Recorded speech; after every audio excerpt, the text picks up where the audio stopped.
Good evening, everybody. I'm very happy to be here in Sakya Phuntsok Ling among you to share my wisdom or my understanding of the Buddhism.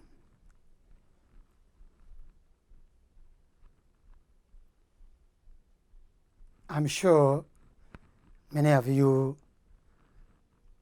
are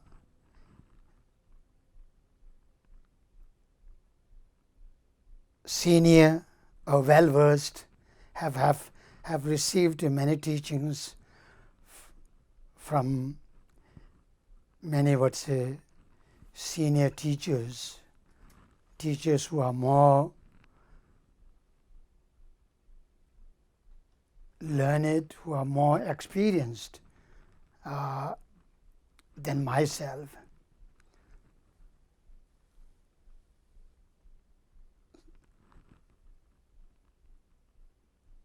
I hope that by giving you some clarification or some simplified version of the explanation regarding the very foundational spiritual state, for example, like the faith and practice of taking refuge, which are truly important, which are basically considered or known as a very foundation of all this spiritual and the further spiritual levels or spiritual states or further spiritual development. It may sound very common or very simple with regard to the subject matters of faith and practice of taking refuge. Particularly the faith, I have been not only here but also in Khenpo Jamyang Tenzin while I was teaching Bodhisattva Avatara, as well as in Ahimsa Center where I was almost a week before coming here. I emphasized more on these because I have found, not from my own experience, I have found that it is not easy to truly infuse or truly instill convinced understanding of these subject matters, let alone the teaching on the higher spiritual levels like bodhicitta, six perfections, and among the six perfections, the perfection of concentration or meditative absorption and the perfection of superior insight. And of course, the trainings or the practices or the paths related to Tantrayana. It is not easy. I am emphasizing this on the basis of the quote given in the Abhidhamma Kosha by an ancient Nalanda scholar, Vasubandhu, the great Acharya Vasubandhu. In the 4th chapter, I'm not aware of the number of the verse, but there are 2 lines which he not out of just theoretical understanding of the Buddha Dharma or the doctrine or the principal sets of the paths or the practices, but also out of his pragmatic, I would say, pragmatically established guidelines he has given in 2 lines how a Buddhist follower or a spiritual sort of a people who truly wants to, who are serious in what say search of alternative art of living, after having sort of gained some kind of revulsion or have renounced the commonly sort of known the worldly art of living.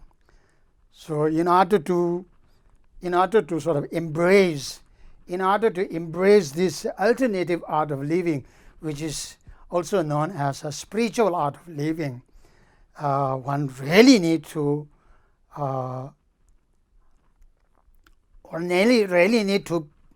not just to be a to be a scholar, to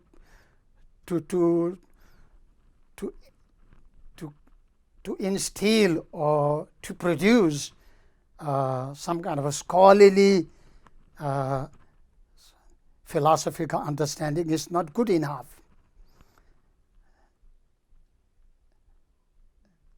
Because Vasubandhu in Abhidhamma, he, on the basis of the Buddha's direct teaching, Buddha's Sutra, he pointed out there can be 3 types of wisdoms or awareness or understanding or comprehension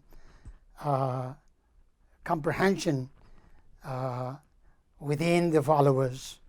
3 types of wisdom or insight or understanding, or in English you have many synonyms for such a particular mental aspect. You have many synonyms. So whichever synonyms are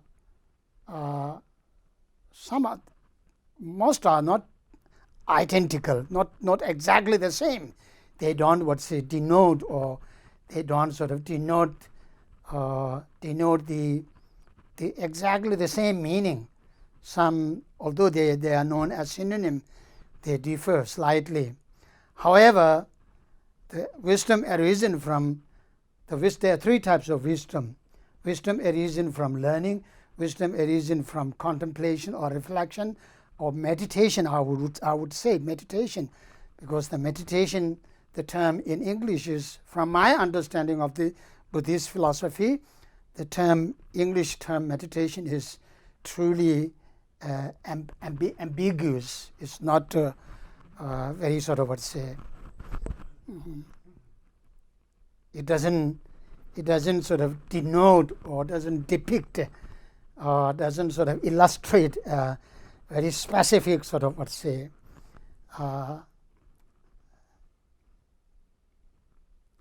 specific wholesome, some kind of on a high level of wholesome aspect, wholesome mental aspect or mental factor. Anyhow, meditation in English is defined as a deeply sort of thinking. So if that is the definition of the meditation in English, then meditation should be synonym of contemplation and reflection. It mustn't be the English term for the Tibetan word gom or Sanskrit word bhavana. Bhavana, gom. In Tibetan is gom. In Sanskrit it's known as bhavana. So from the 3 stages of this bhavana karma, composed by great Swatantika mathematical scholar. He was also a Nalanda philosopher, great Nalanda philosopher, Kamala Shila. So that bhavana. So anyhow, so wisdom arisen from learning, wisdom arisen from contemplation, wisdom arisen from reflection, or wisdom arisen from meditation, deeply sort of thinking about a particular subject matter, a particular, for example, like a faith, or for example, like a spiritual admiration, faith or spiritual admiration or higher level of aspiration. I will elaborate more. These discourses are related with the subject matter of Thapa. In Tibetan we call Thapa. But up till now, the translator, not only the Tibetan translator, but also the Western philosopher, Western translator who studied Tibetan Buddhism among the Tibetan philosophical institution for many, many years, they have not yet managed to find this right term for this general Thapa. They have been translating this general term Thapa in Tibetan into a faith all the time. That's a big problem. There's a big problem. Because you see, the language is the medium.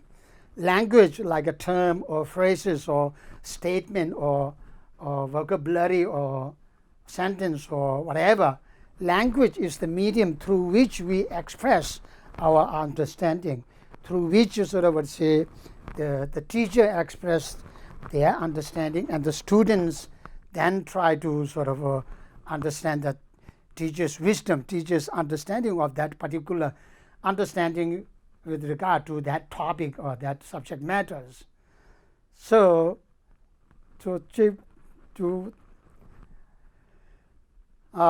studying, learning the right sort of, and then sort of would say choosing the right term, right phrases are so important.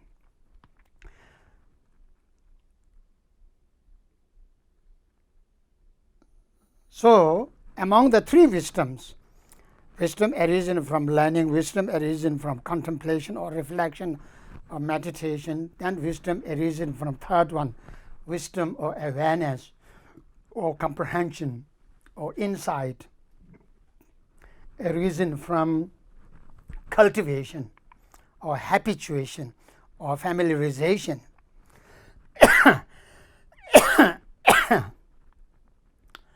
These are very important points. So,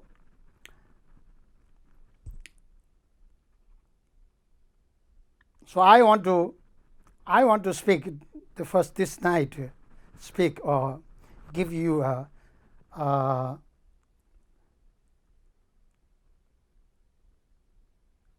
not just theoretical, out of my theoretical understanding of the topic, the Thapa. I will not say faith, because faith is one of the three kinds of Thapa. Thapa, and then I'll talk I'll talk about the practice of taking refuge. So important, extremely important, extremely important. That's why I want to emphasize, and teachers should choose the topic of the teaching, not the students actually. Right way of giving teaching is the teacher has the right and the responsibility.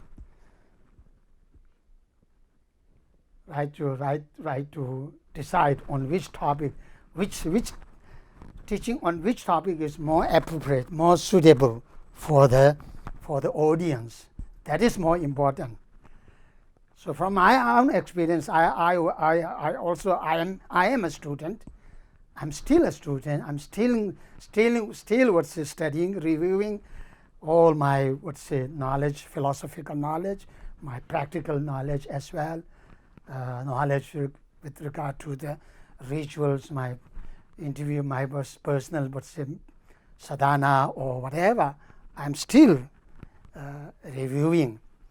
So I'm your spiritual friend sharing. I'm not your teacher. You have your own teacher. We all have our teacher.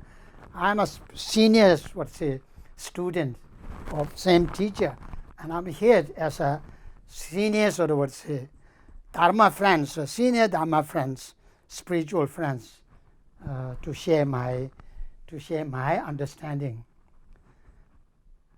So these two lines in Abhidhamma, by pragmatically established guidelines, I would say. Chune Latneba means take. That's what we have, this tradition based on this guidelines. Based on these guidelines given by the ancient, would say, authentic, not only a scholar but also adepts. Not only scholar, they are not just a scholar. Scholar who have only a memory-based, would say, understanding, who have not yet, would say, not yet managed to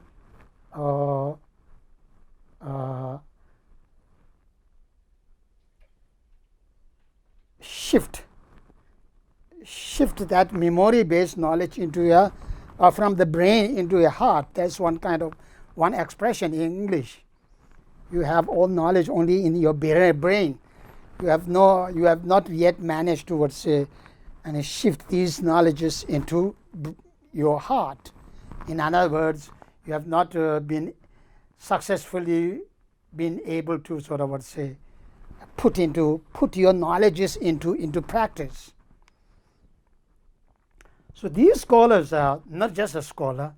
These authors are not just a scholarly, some kind of, what say, scholarly author.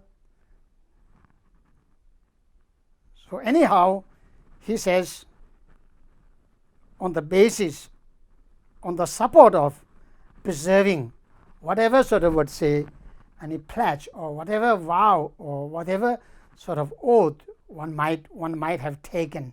For example, like the Odeon, among the followers, there are Odeon followers and the non-Odeon followers like you, the lay people with their families, non-Odeon.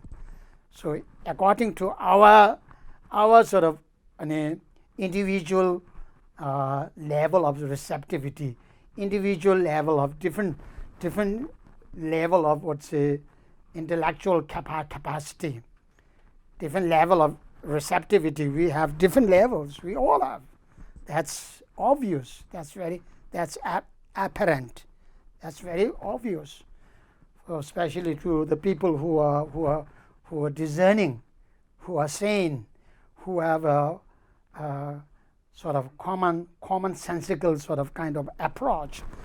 Commonsensical approach, people who have, it's obvious that we all have a different sort of levels. So whatever sort of pledge or oath or vow or commitment, some kind of sets of principle, one can sort of maintain and one can preserve, then one take that vow or that. So that is why in the monastery, when the young boys, they reach the age 13, 14, some very, what's say, discerning one, those are, what's say, innately very bright. They are permitted to take the vow, novice vow, at earlier age, like between 7, 8 also. So anyhow, they were bestowed the vow of novice monk. And then after crossing over 20, and then the fully ordained, ordained, the vow of bhikshu, the pledge of the bhikshu is bestowed to them.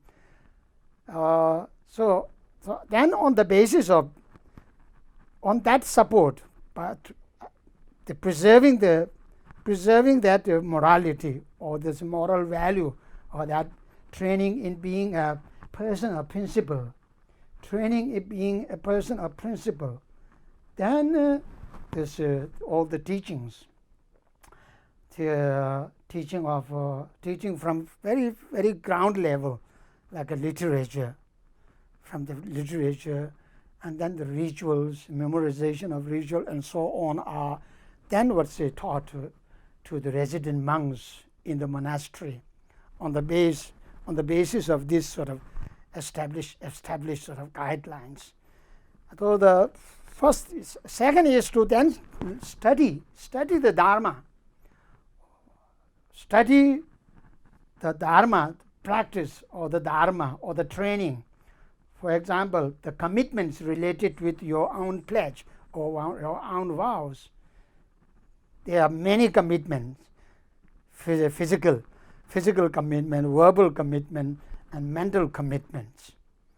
They have many commitments, many aspects of commitment, but these can be categorized into two groups, two types. All precepts, all commitments are categorized into two sort of types. Commitments of abstainment from the unwholesomeness, that is one.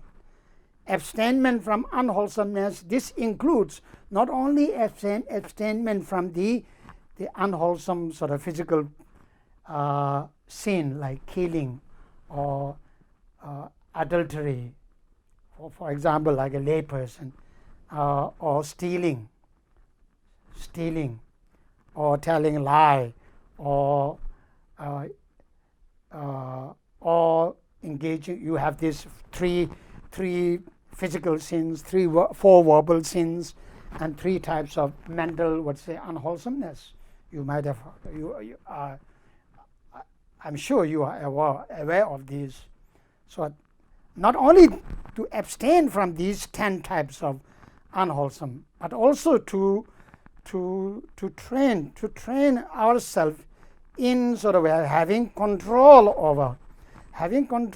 over our afflictions, these negative emotions, which are of 26 types according to the higher Abhidharma. Abhidharma Samuchaya, composed by the senior half-brother of this Vasubandhu, Asanga, the founder of the Chittamatra school. So in that, in the section of the philosophical exposition of the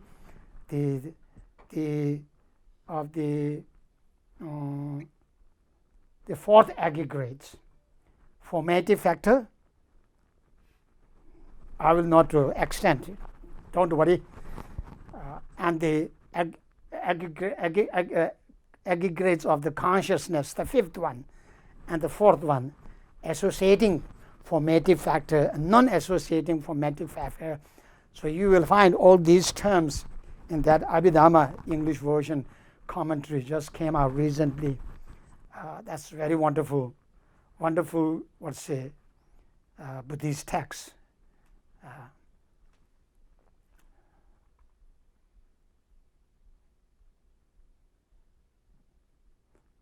So in that, among the 50, it talks about 51 types of mental factors or mental states or mental factors, among which 26 are afflictions or defilements, and among the 26, 6 are known as root afflictions, and 20 are known as secondary afflictions. So these afflictions, we really need to study them. When you gain a right awareness, not only awareness or wisdom arisen from just learning, but also wisdom arisen from contemplation. When you gain a conviction in all these philosophical philosophical explanation or philosophical description of all these mental aspects, then that insight or that wisdom with a conviction becomes the primary, instrumental tool for individual to execute the practices effectively. Execute the practice accordingly to the teaching, or effectively in terms of bringing truly satisfying changes within oneself.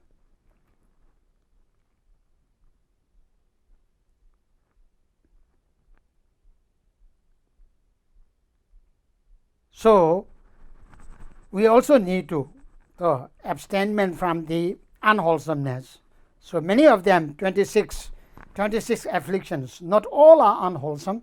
There are some which are what's listed as the neutral, neither wholesome nor unwholesome.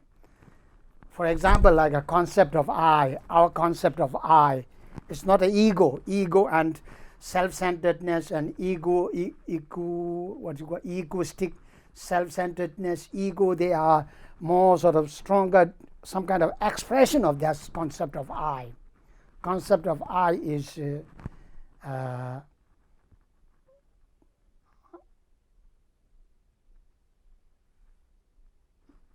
yeah. So, for example, like a concept of I is not an unwholesomeness. It's not a naturally unwholesomeness. It's neither a wholesome nor a unwholesome.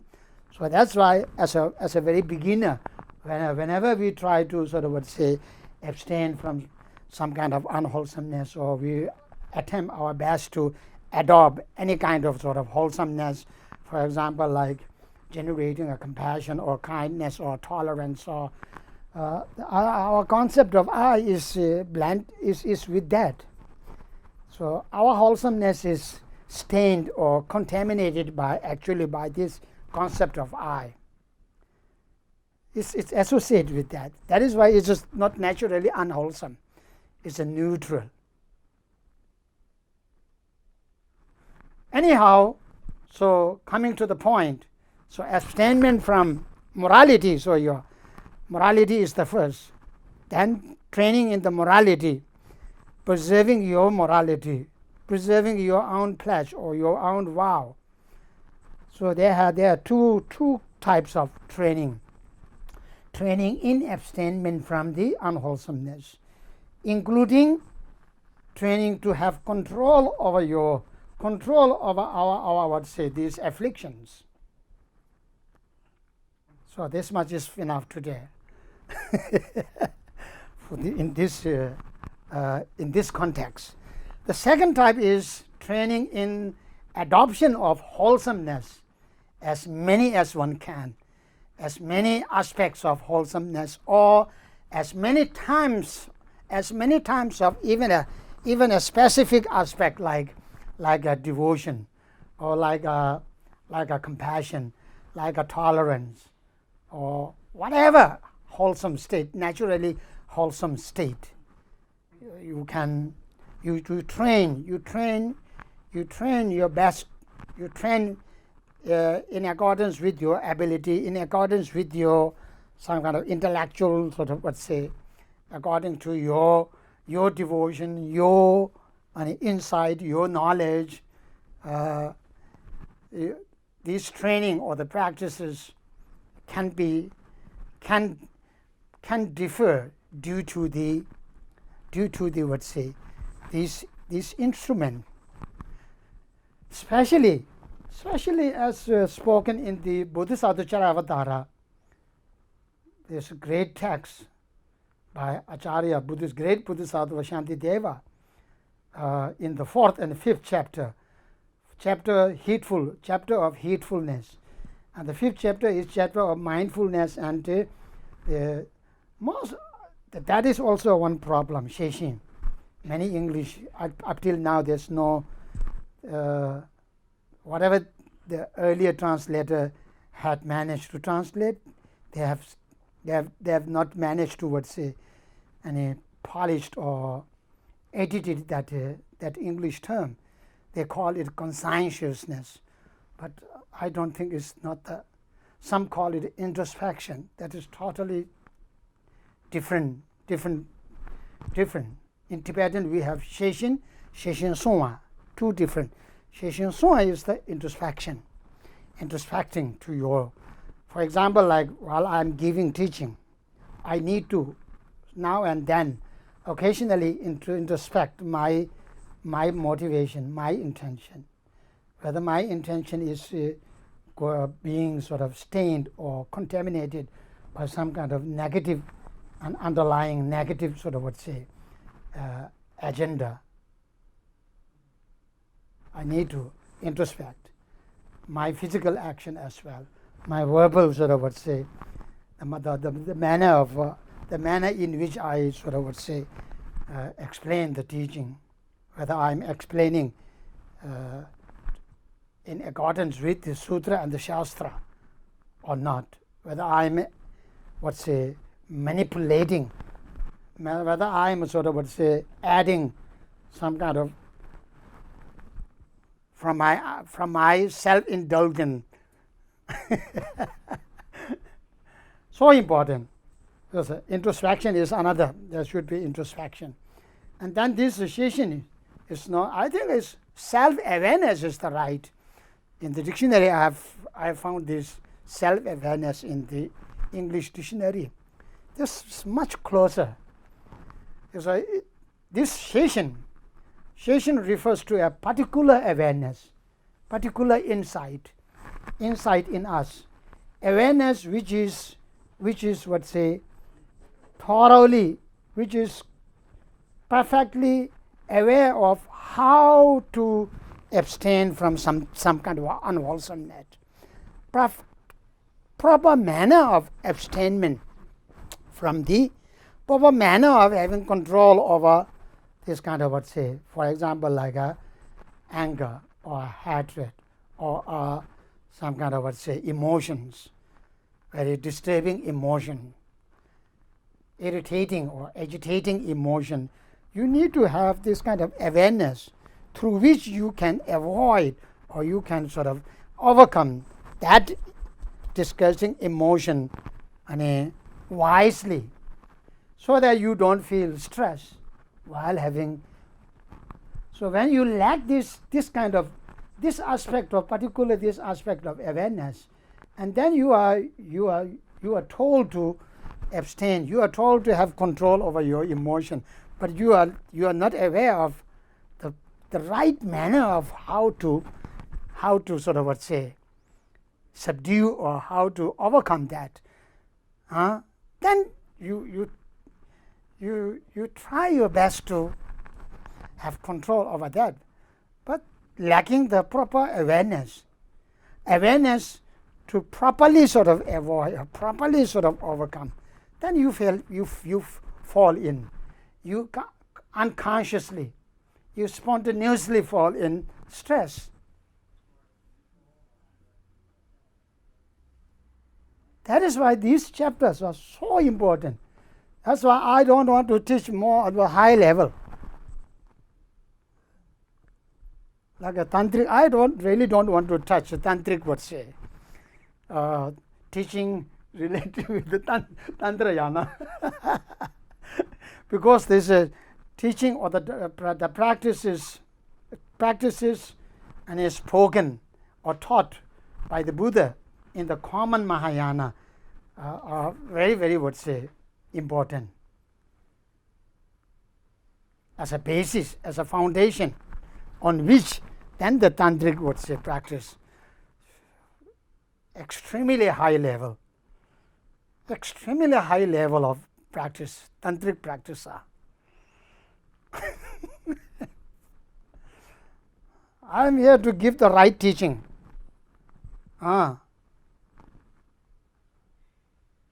Since I start giving teaching at IBA, I've been very outspoken, very bold.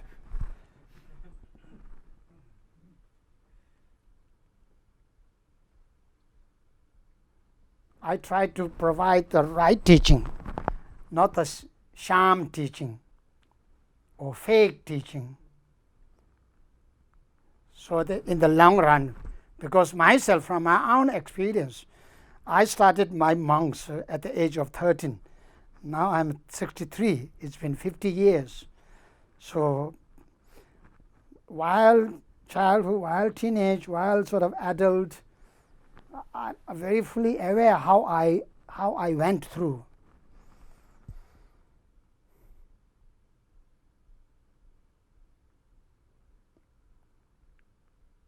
So coming to our point, the adoption of the second is with regard to the morality.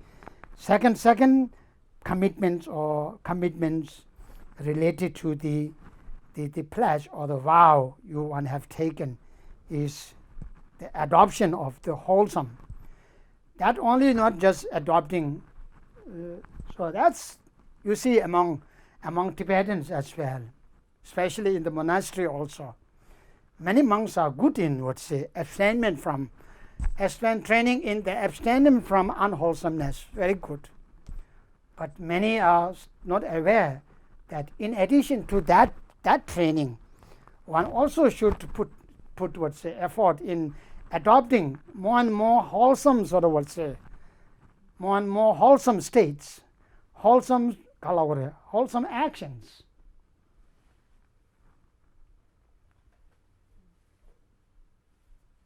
So among the three trainings, the commitment also can be categorized into three: training of morality, training of concentration, training of then the superior insight. Superior. From the Mahayana point of view, these are known as a superior training,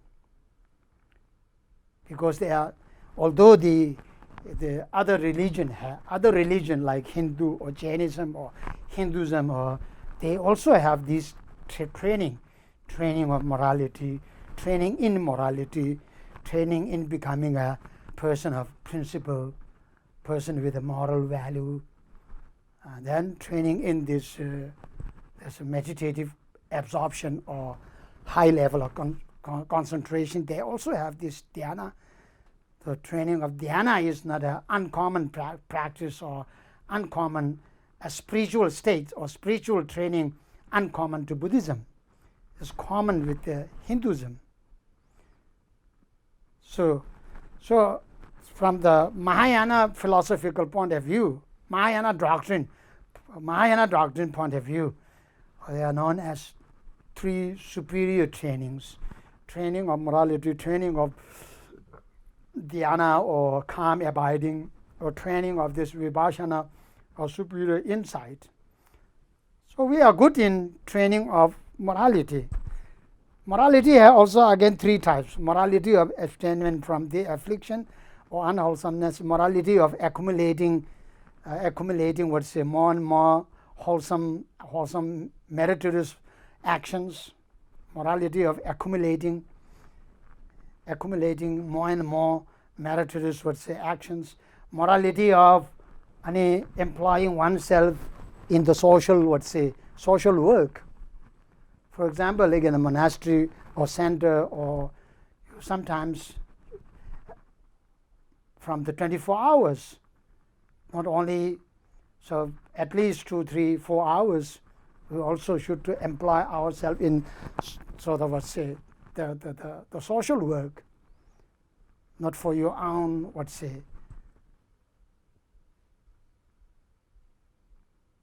morality of this morality of employing oneself in the welfare of other beings. So employing oneself in social work is aspect of working for the welfare of other beings.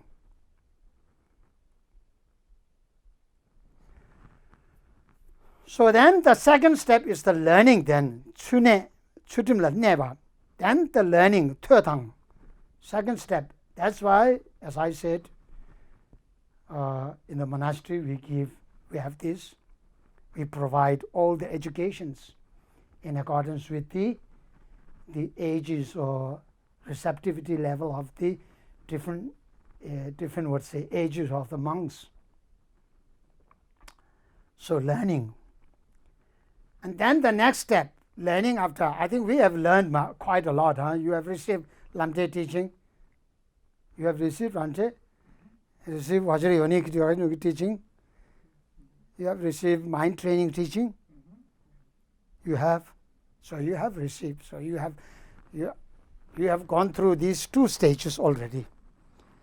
Now, instead of jumping to the fourth level, you need this third. This one is missing.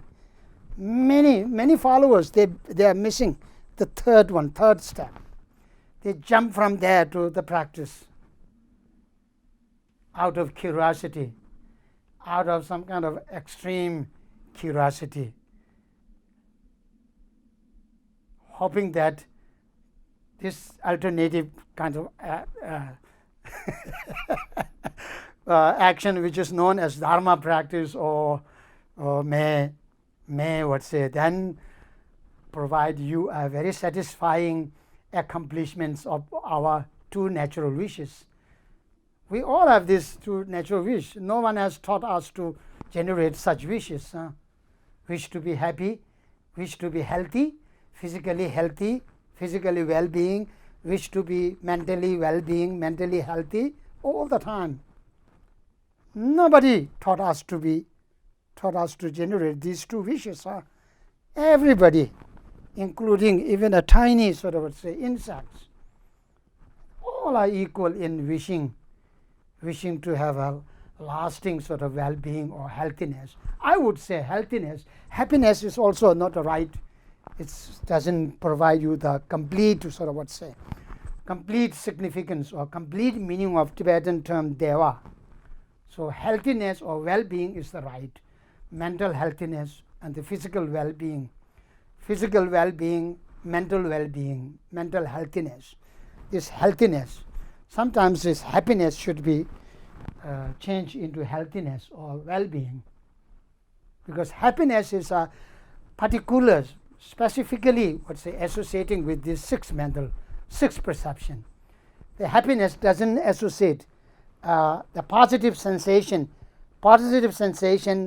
that naturally associate with the eye perception, ear perception, nose perception, tongue perception, body perception are not labeled as happiness. Is it? I don't think so. No. So deva, Tibetan term deva, lugit deva, semgit deva, yigit deva. So that's those the teachers who have not studied well the Abhidharma, those who have not understood very thoroughly the philosophical exposition on the sensation, aggregate of sensation, aggregate of this feeling, the second aggregate. I think that's because of that they're lacking a kind of very complete understanding of that. That's why many translations, English translation, some are quite ambiguous still vague, not very clear in meaning. Anyhow,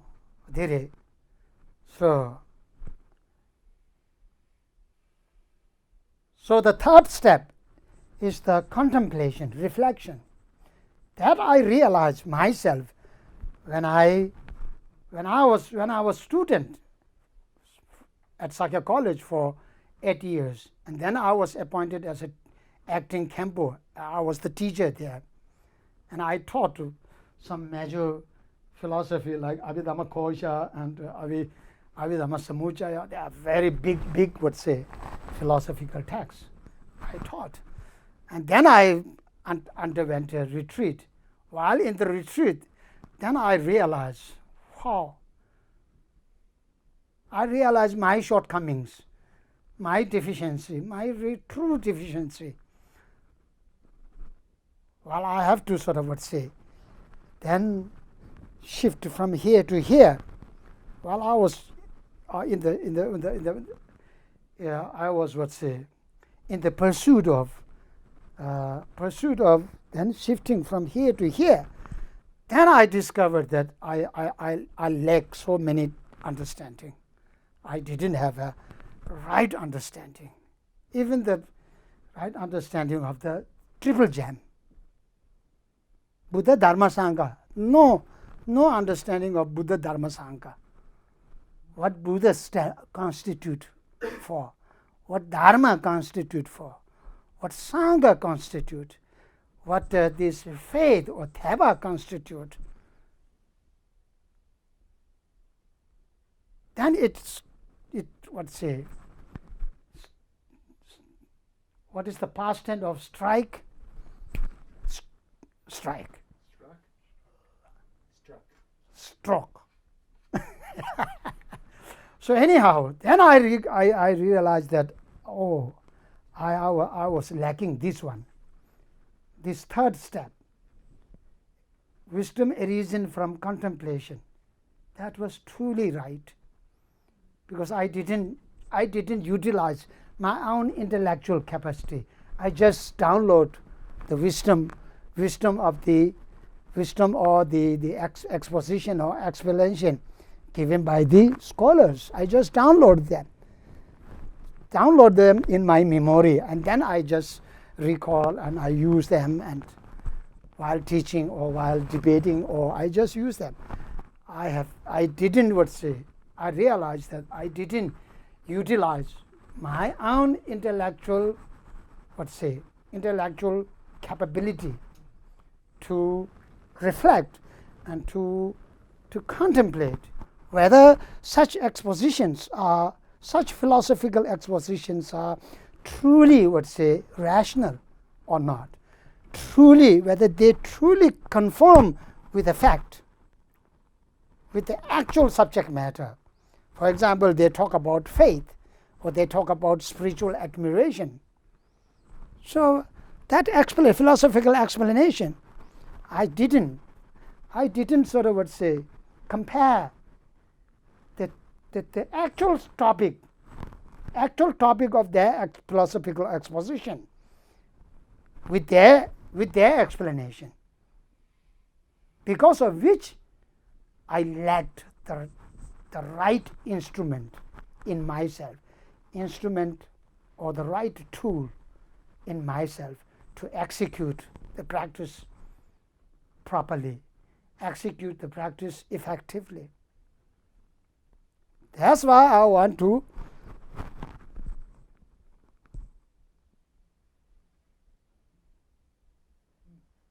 because unlike most of our follower in this part of the world, they have more people with a more critical mind. People have this kind of habits of being critical. That's a very good sign. So there's a better chance to gain conviction, better chance to find such teachings are truly convincing, such teachings are truly rational, such teachings are truly infallible, such teachings are truly flawless. Individual has to realize through a thorough contemplation, thorough reflection.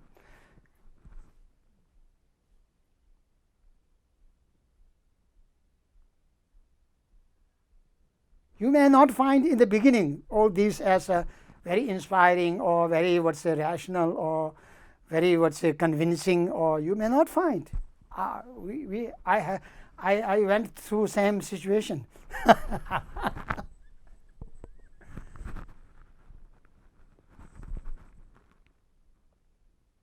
So this one, third step, wisdom arisen from contemplation. So that wisdom is planted with conviction. That wisdom is truly very powerful wisdom. So that wisdom then becomes the instrumental tool. Until you gain that, the faith is the instrumental tool to embrace and then to start the very foundational level. The faith is. And then when you gain this conviction, then this wisdom planted with the conviction, then that becomes the instrumental tool for you to execute your practices, any practices, your sitting practice or your meditation session practice or your obsession practice or whatever. So then fourth step is talking about that, this gom, chune, thödang, sam, dembe, gombalani rabdujo. Then it says a follower should then practically engage in this cultivation or familiarization in order to in order to undermine, in order to allay, in order to abandon our old habit, which are being unconsciously or spontaneously forced by these afflictions. In order to be able to build up more and more new habits. That is the English expression. The abstainment from unwholesomeness, I think, is giving up the old habits. Abstainment from unwholesomeness, giving up the old habits, which are that we have in our mind such a firmly settled tendency in following these habits. Firmly settled tendency, settled, because we have been habituated in such actions from many, many lifetimes. Our mind and ourselves are like an employee. Our afflictions like a concept of I. Our ignorance, our desirous attachment, or our some kind of obsession with something, some kind of worldly affairs or worldly activities. We have a strong obsession, or some kind of addiction also. They are incredibly overpowering. These are incredibly overpowering. It's not just overpowering. Because of we have such a strong habits, such a firmly settled tendency of them in our mind. So to give up or to give up old habit, not only a physical habit, verbal habit, but also our mental habit in also there. So this third step, and then the fourth step. And the fourth step is known as wisdom or insight, arisen from then familiarization in abstainment, in controlling in adopting the wholesome, in generating, maintaining, and cultivating all these wholesome states, through which then you gain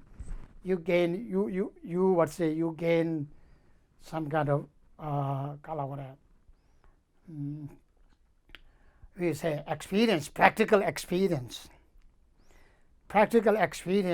through which then one can easily, consciously and easily then can lessen the degree of all these negative, the degree of all the negative, all the bad habits. You can easily and constantly gain some kind of power, some kind of power in you. In another word, you become very strong. You don't remain a very weak person now, no more. You are no more. You will no more fall in faint-heartedness. You will transform from faint-heartedness into a self-confident person, truly self-confident person, truly courageous, a true hero. You will become a true hero, superhero, just a hero. Then when you gain this more and more, when you manage to nurture and then enhance and enrich more and more these spiritual states, then you will truly become a superhero. Superhero who can remain happily, who can be the sources of happy or peace environment to many beings, people living around them, people who will never cause any kind of trouble or any kind of misery or any kind of uneasiness, who himself or herself will manage to, let's say, give up being some kind of this. All these, let's say, opposing factor like Kalavardhati. First, the devotion. What is the antonym of devotion? Devoted or devotion, unfaithful, yeah. And then the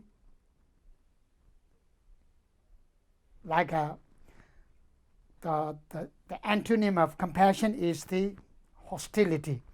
Antonym of loving kindness is the ill will to sort of cause harm for somebody. So all these opposing factors of spiritual states will fade away, and their potential or their imprints in the subtle consciousness become less and less powerful. Because of which even a what say external some kind of atmosphere is there to trigger this negative emotion. They will not manage to trigger negative emotions in you. You can cope or tackle them very wisely. Take them as a favorable condition to generate a positive mental states in yourself, and maintain or preserve that activated positive mental states. So these are the four. So now I give you, for example, like a very initial level, the thapa. So as I said, thapa up till now, translators have not managed to find the English term, general English term for this thapa. And then thapa has three types: faith, spiritual admiration, and the specific aspiration. Admiration also is a specific. It's not just a, oh, you for example, on the stage, children sort of performed a drama, and a very cute sort of girl or young boys with a very beautiful sort of dress up, and then, oh, what a adorable, what admirable. So that kind of admiration and adoration is not there. That's why I add spiritual admiration or spiritual adoration. Or like in Christianity, as I've heard that many faithful Christian followers, they say, I love God. That kind of positive love or fondness of the Buddha because of his qualities, because of his spiritual attainment, spiritual sort of unsurpassable, many spiritual sort of attainments or accomplishments, then you generate admiration because of that, not because of his outward, say, external appearance, because he looked very charming or very attractive. Not because of that. If you generate some kind of, some kind of mental factor because of only the physical sort of attraction, then it is not an admiration, it is an attachment. So there is a danger of misunderstanding these two mental states, attachment and the fondness or love or spiritual admiration or adoration, and then the specific or special aspiration, third one. So these are all explained, taught on the basis of the Abhidhamma Sutra by Asanga. He has given the Buddhist philosophy, the Eastern philosophy are such a such a, how should I say, very specifically, or they delineate very specifically They explain. They give you the explanation, philosophical explanation of particular state, particular factor. Very sort of, specifically, thoroughly.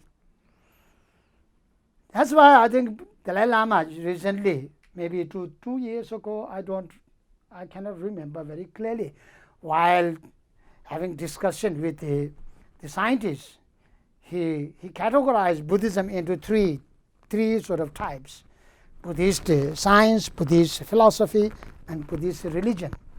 So Buddhist religion is based on the Buddhist science and Buddhist philosophy. It's not just based on faith.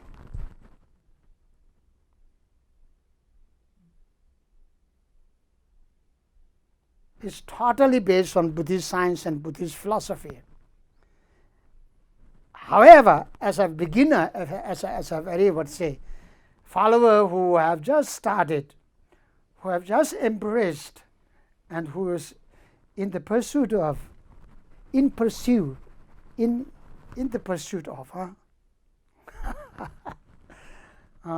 pursuit of what? Seeking. You have become a seeker. That's what some Indian guru, Indian master, living master like Sadhguru, I sometimes listen his teaching as well.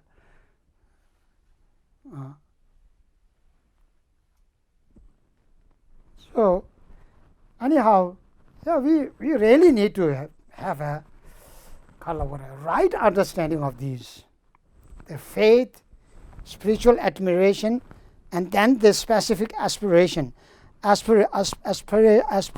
or willingness to attain the analytical cessation, the third noble truth of cessation, and a willingness or aspiration to adopt or to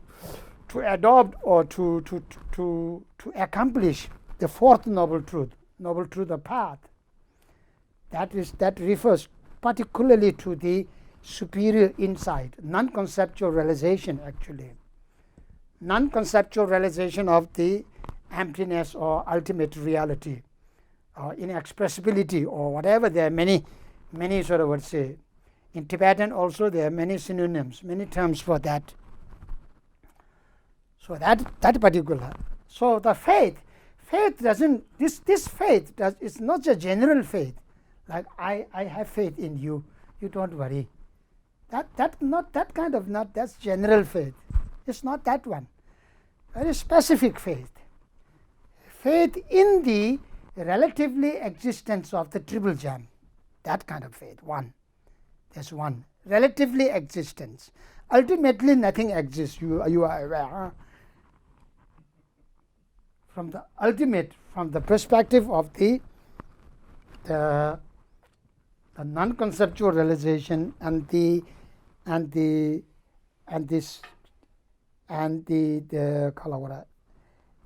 insight which scrutinizes the ultimate reality of something, ultimate reality. From that perspective, you will never find any elaboration, neither existent nor non-existent. So that's in the 9th chapter, so stanza 33, 34, you say, stanza 32, 33, 34, 3 stanzas, Shantideva, out of his pragmatic, understanding, he has given how to train in this vipassana, how to train in the understanding of the ultimate reality. He has given this. So anyhow, for example, the faith here refers to this one, faith in the relatively existence of omniscient. Because in English we have this term, omniscient. Omniscience, a person who is aware of everything, huh? Everything means every phenomena, all phenomena. So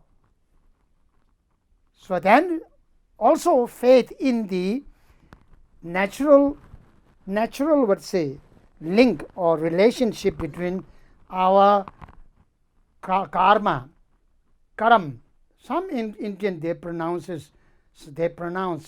karam, karma. How is it? Maybe Sanskrit karma. In English it's become karma.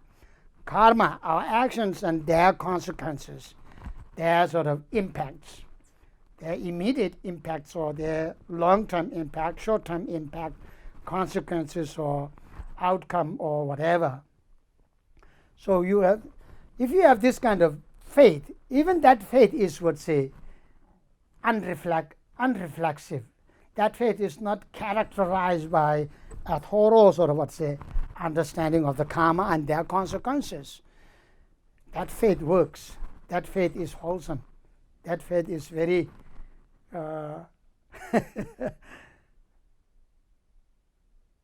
very useful, very beneficial. So these two types of faith now, particular faith, faith in the, that's Asanga in his Abhidhamma Samuccaya clearly, while giving, while presenting the nature or the definition of all the 51 mental factors, especially the 11 types of virtues was the mental factor, wholesome mental factor. The Theba is the first one. So Theba Kangshana, what is faith? There's a question there. What is faith? Then he gives the definition, or he explains the nature of this particular mental state. It's very subtle. It's not easy to detect, not easy to identify. Mental states are really very subtle. And then the faith, faith can have different aspects as well. For example, like when you do this refuge practice, refuge agitation, you need to either to have a faith or fear or four, any of the four causes of taking refuge, state of practice, taking refuge, you need to generate. And then out of any of these four causes, then you need to train to sort of while doing the recitation, you need to then infuse that particular state. Kyamdru is not just a recitation. Recitation of the refuge can say. The actual refuge, actual practice of refuge, actual state of refuge is a mental aspect. That's what Karmapa stated clearly in his commentary on the Abhisanalamkara.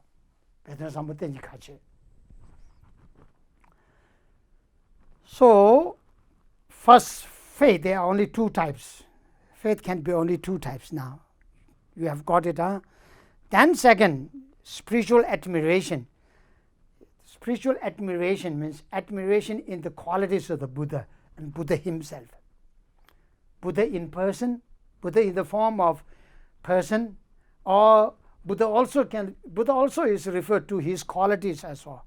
His realization is Buddha, his cessation, quality of cessation also Buddha, because as you know, Buddha, there are four types of the Dharmakaya. Dharmakaya refers to the quality of the Buddha, the union, or indistinguishable or inseparable, inseparable quality of this realization and the cessation, analytical cessation, that is known as Dharmakaya. So Buddha, you really need to build up the knowledge of the Buddha's qualities in order to be able to generate right and pure spiritual admiration in him, which is so important. For example, like doing a prostration, making a prostration, because in the rituals there are sections of making prostration, quite a long, many rituals, especially like Vajra ritual, Yogini ritual, or we have many rituals. Many of the rituals, they have quite a long section of making prostration, making offering, making different kinds of offerings. These have to be done mainly from this spiritual admiration. When you do all these out of spiritual admiration, then these recitation, this kind of physical action like these or these all become truly meritorious, truly wholesome, truly powerful, wholesome.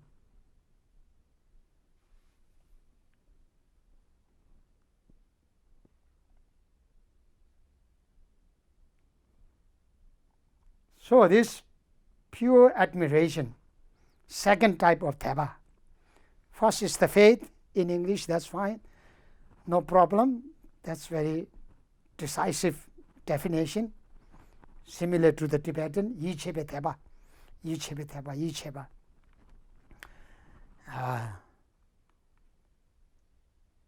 Second is the spiritual admiration. Third is the specific aspiration or willingness or longingness. So people have a wish to undertake the practice of dhyana, wish to undertake the practice of vipassana from the very, very initial stage. It's too colorful. Out of extreme curiosity, extreme exploration, extreme curiosity, extreme will definitely lead you to the wrong destination. They shouldn't be extreme. You shouldn't let your mind fall in any of the extreme. Train to be in a middle. Train to be in a middle sort of. Train to kalavartha. Train to traverse your path in the middle way. So then practice of refuge. Oh, you see, time goes so fast.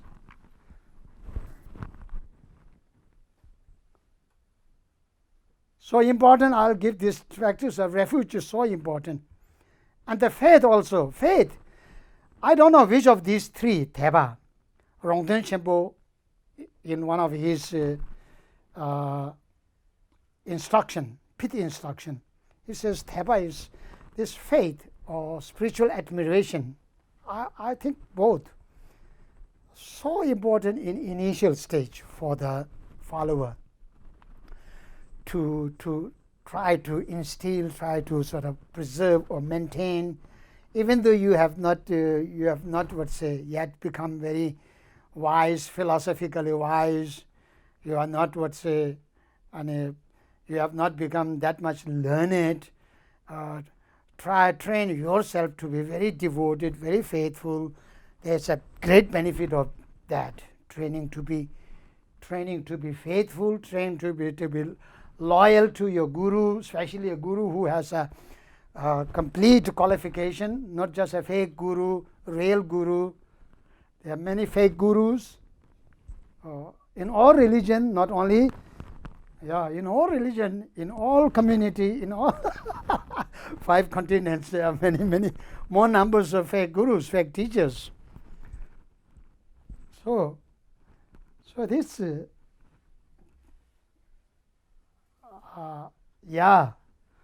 so to be aware of their qualities which qualify, which make them and then are qualified or the real or the authentic sort of and reliable teacher, truly reliable teacher. So we really need to study the qualities of the Buddha, Dharma, and our guru, the gurus as well. And then so this spiritual admiration is called a pure admiration, can be like a pure admiration. That is explained in the very beginning part of the Triple Vision. It's explained there, the definition, and then the importance, especially those with the faith. There's a specific faith, very kalaware, intuitive, instinctive faith. Some can have this kind of faith, very strong faith, instinctive faith, or intuitive faith, even though it's not blended with some kind of knowledge, but it is very positive, very powerful in sort of bringing that person to a spiritual, and then enabling that person to pursue the spiritual art of living, consistently. That faith naturally enables them to, until they have managed to build up the proper wisdom, proper knowledge. As I said earlier, then the wisdom naturally acts more, then the wisdom dominates the faith. Then wisdom drives you very wisely, very effectively. So the spiritual admiration, you need to really study the definition or the nature of that. Faith, nature of the faith, nature of the, like the four elements, to be able to differentiate or distinguish between four elements in our body. If we have a knowledge of their nature, from that knowledge we can then differentiate. This is the heat, this is the fire element, like the heat. Oh, the heat is the fire element. You feel the heat from your body perception, and then also your sixth mental perception, the intelligence associating with that, also aware of that, also comprehend that heat.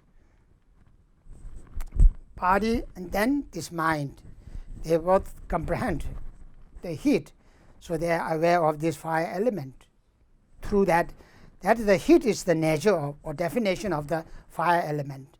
Similarly, in order to detect or identify your faith or your spiritual admiration, you really need to build a convinced understanding of that definition, through which you can detect and identify, and then if they are lacking, you can bring them into a active mode, not letting them in a sleeping mode. You just bring them into an active mode, and then through that understanding you just train yourself to maintain that. That is known as cultivation, that is known as calm.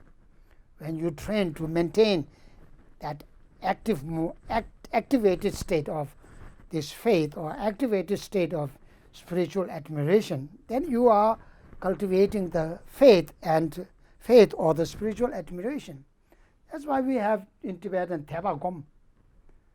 We have this saying, Theba Gom, Nyingji Gom, Seba Gom, Chamba Gom. Gom goes after many of these states. Some they don't, like Chutim Sung, Chutim Gom Lagumara, Chutim Sung, Chuntu Tsam. Among the 6 parameters, you see, Jimpa Tong, Chutim Sung, Seba Gom, Chuntu Tsam, and Samdang Gom, Sherab Gom Lagra. So, similarly, the state of the refuge. The refuge is practice of refuge. It's a spiritual state. That's clearly in Sage's intent by Sakya Phuntsok. Sage's intent has the most elaborate philosophical explanation of the practice of refuge. So important to study. You have an English version of Sage's intent, translated by Professor David Jackson. Really need to study. Really need to read, not only read, really need to study hard and contemplate.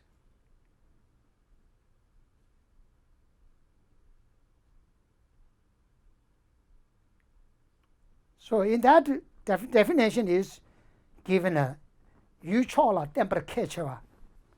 So when you say, I take refuge, Buddham Sharanam Gacchami, that's recitation. It's recitation of the practice of refuge, but it's not the actual.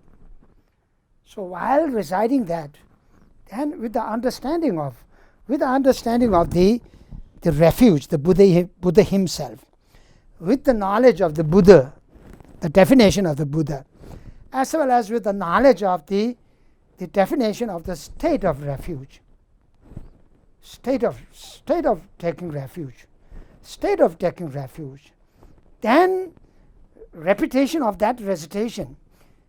The repetition is a mean. Why there is a tradition to do the refuge recitation 100,000 times? Because the teacher see that this through this means, the students, the followers may manage to then instill at last this particular state in their mind.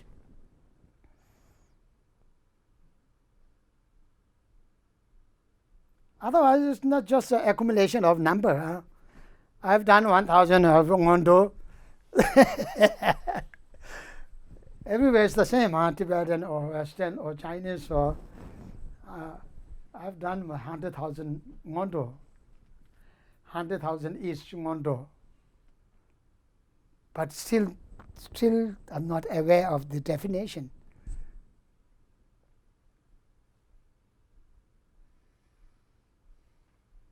So this definition is so important, definition of this practice of taking refuge, through which then you try to. And specifically, the manner of taking refuge, 3 different manners of taking refuge in 3 different, objects of refuge. So important. Of course, in the Triple Vision, there are 5 topics related with this topic, this practice. Yu Yul Chu, Yu Yu Chu Tang, Pen Tang, Labsa Namba Ngai Tu Salabare. So among them, especially the Chul, the manner of taking refuge, because the recitation, only the object differ. Buddham Sharanam Gacchami, Dhammam Sharanam Gacchami. I take refuge in the Buddha, I take refuge in the Dharma, I take refuge. We have a very similar recitation. So now the manner in which we attempt to wholeheartedly rely on them. So it's a practice. Taking refuge is a training to infuse a solemn, some kind of pledge or solemn resolution. You are attempting to infuse a solemn resolution in you, resolution to rely on the Buddha as your guide, rely on his doctrine or sets of principles or sets of Dharma practices or paths, liberating path or enlightening path he has shown us. Path as your actual day-to-day, day-to-day activity.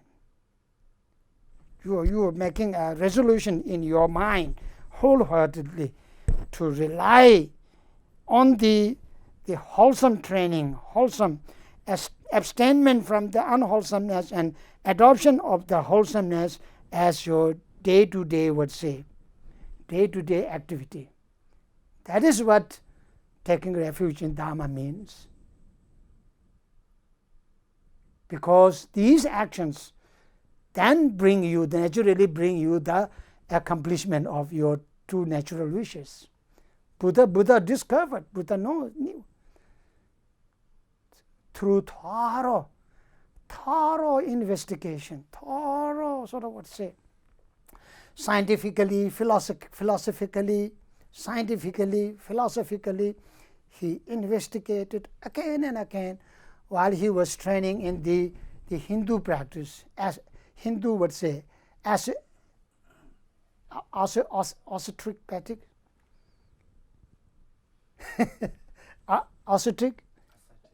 ascetic practice, yeah. Until he went through this 6 months meditation, Lotu Kawajeba, 6 months ascetic practice, he became so feeble, physically so feeble. So he discovered, he's really on behalf of us, on behalf of all of us, all sentient beings, he undertook, he would say, endure, patiently endure so much struggles, so much challenges.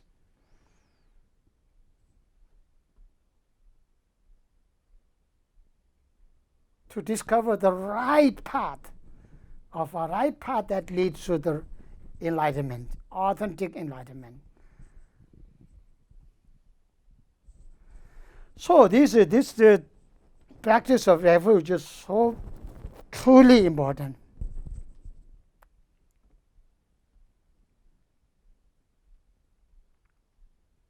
Guru Yoga is important, but it's very difficult, more profound, more difficult to train. Unless you are truly loyal, truly, would say, faithful to your teacher.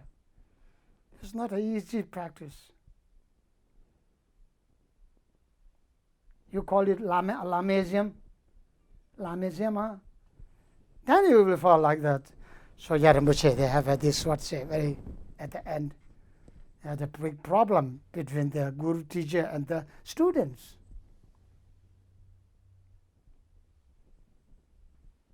Not an easy training.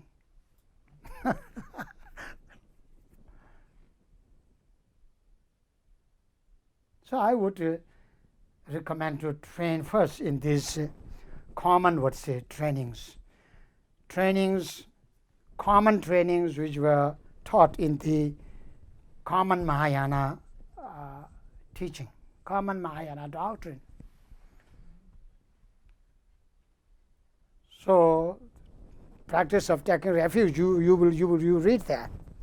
Okay, if I give you, it will take 1 more hour. At least half more hours it will take. There are different causes, different aspects of practice of taking refuge, and then there are precepts and commitments related with this spiritual state. This after having become a Jinin sort of Buddhist, then there's some more commitments related with it. So these all you will find in the English version of Sage's Intent. Whenever you have some kind of whenever some explanation or teaching are unclear, or you need some kind of elucidation or clarification or simplified version of explanation, then you can contact your teacher or me or whoever you can. So I'll pause here.